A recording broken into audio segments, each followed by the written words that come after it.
Hello students, welcome to your next science class. So today in class 4, we will be continuing with the chapter number 4, solid, liquid and gases, and the topic for today is separation of substances. So let's get started. So children, the first topic is substances and their types. So there are two types of substances present all around us, soluble substances and insoluble substances. Now let us see what are soluble substances and insoluble substances. So firstly talk about soluble substances. So soluble substances are those substances which mix or dissolve completely in a solvent and they make a solution. So as you can see that I have sugar with me, and let us try and dissolve it in water and see that whether does it mix or not. So I am taking a little sugar and dissolving in water. Let us see, and you will see that after some time the sugar dissolves completely in water. So what does it mean?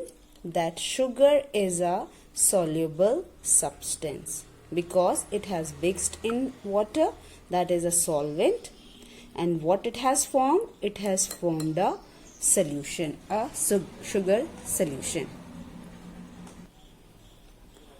Now let us try with another substance like salt. Let us dissolve salt in water and see whether it mix or dissolve completely in water. So I am taking salt and dissolving in water.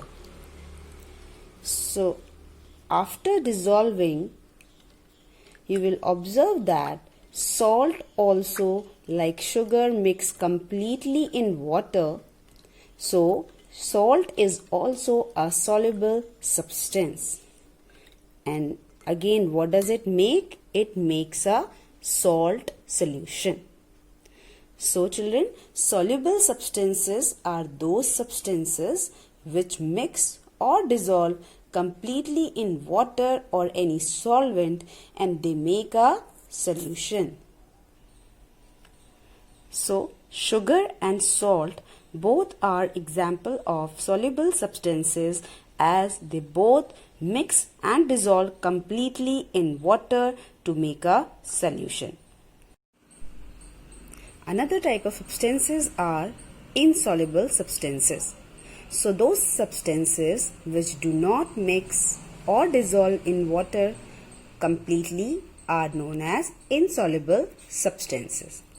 So the first example which we have taken is sand. So let us try and dissolve this sand in water and see that does it dissolve in water or no. So I have taken some sand and I have mixed it in water, and after stirring also you will observe that the sand does not dissolve in water. See, the sand has not dissolved and it has settled down at the bottom. So this clearly suggests that sand is a insoluble substance. One more example of insoluble substances is tea leaves. Everybody of you I know is aware of what are tea leaves. So children, they are also insoluble in water. Let us try dissolving them in water and observe that do they mix or not. After stirring, you will observe that just like sand, they also settle down at the bottom and do not mix. So what does it tell? That it is also insoluble in water. So we can say that sand and tea leaves are example of insoluble substances as they do not dissolve in water completely. Now the next topic is separation of substances. So let us see that how our soluble and insoluble substances are separated and what are the different processes involved in their separation. So firstly, talk about the separation of insoluble substances. Children, insoluble substances can be separated with the help of three processes: sedimentation, decantation and filtration. So let us talk about them in detail. So let us firstly see the process of sedimentation. Children, this process is basically used to separate the heavier and insoluble substances from water. For example, sand and tea leaves, which we have already seen that they are insoluble in water. So when you mix them in water and let them stand undisturbed for some time, you will observe that sand and tea leaves will settle down at the bottom of the beaker or any container because they both are heavier, so they will come down. Whereas the water, being lighter, will make a layer at the top.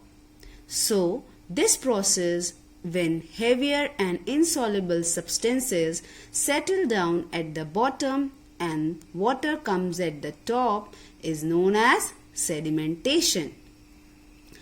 For example, you might have observed your mothers cooking rice and pulses. So before cooking, they wash them in the water thoroughly.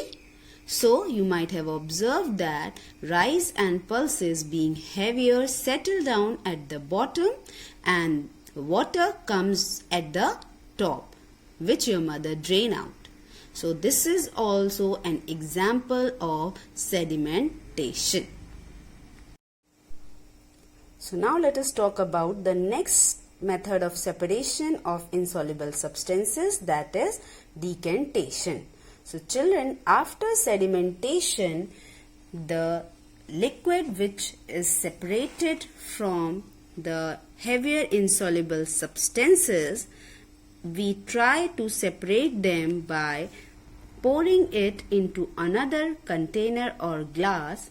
As you can see here, we have sand in water, and due to sedimentation, the sand has settled down at the bottom and the water has collected on the top. So now we are trying to pour this water from the top into another container or glass slowly and without disturbing the sediment.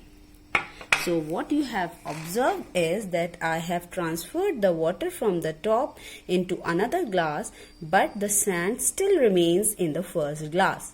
So this process of pouring or transferring the liquid from the first container into another container without disturbing the sediment is known as decantation.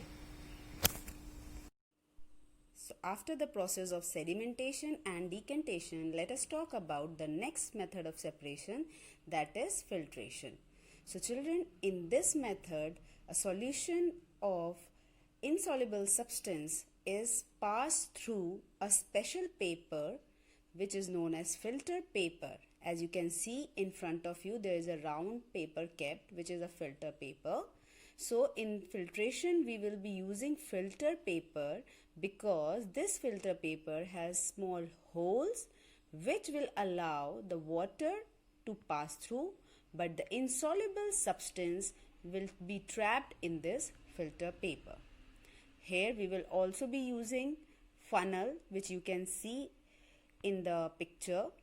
So the filter paper will be kept in the funnel, and then we will pour a solution containing insoluble substance through the filter paper. So let us see how do we perform filtration. So when we perform filtration, we need to put the filter paper in the funnel this way, and then we have to keep this funnel inside any beaker or a container, like here we have a glass. Then we will pour this solution of insoluble substance, that is sand, into this apparatus. Slowly, and you will observe after some time that the water will slowly pour down and the impurities like sand will remain on the filter paper. So now after pouring, you can observe that the sand is collected on this filter paper because it was big enough to pass through the small holes of the filter paper, but water being very smaller passes through the filter paper, and you can see it is collected in the glass kept below. So this process, when we use any filter to separate insoluble substance from its water solution, is known as filtration. Children, an example of filtration which we use in our homes every day is the separation of tea leaves from tea using a strainer, which we call chalni in Hindi. So when we use strainer is actually acting as a filter here, because as you can see it has small holes in it. So when we pour the tea through the strainer, what you will observe is the tea leaves being bigger, or we can say insoluble, remain trapped on the strainer, and the liquid tea passes through the strainer into the another container. So this is also an example of filtration which we use in our daily lives when we strain out tea with the help of a strainer. So lastly, let us talk about the separation of soluble substances. Children, soluble substances like salt can be separated from its solution by a process of evaporation, which you have already studied in your last tutorial. And as we all know that when we heat water, it changes into water vapor. Similarly, when salt solution will be heated, water being liquid will evaporate and change into water vapor. And what will be left behind? Salt crystals. So this way you can separate soluble substances like salt from its solution by the process of evaporation. So that's all for today, children. Now let us summarize what we have learned today. So we have two types of substances: soluble substances and insoluble substances. Example of soluble substances are salt, sugar, etc. An example of insoluble substances are sand, tea leaves, mud, and so on. Then we discussed about the methods of separation and have seen that insoluble substances can be separated by the processes of sedimentation, decantation, and filtration. And soluble substances like salt can be separated by the process of evaporation. So children, I hope the topic is clear to you. So kindly complete your copy work which will be sent to you in your class groups. Take care, stay home.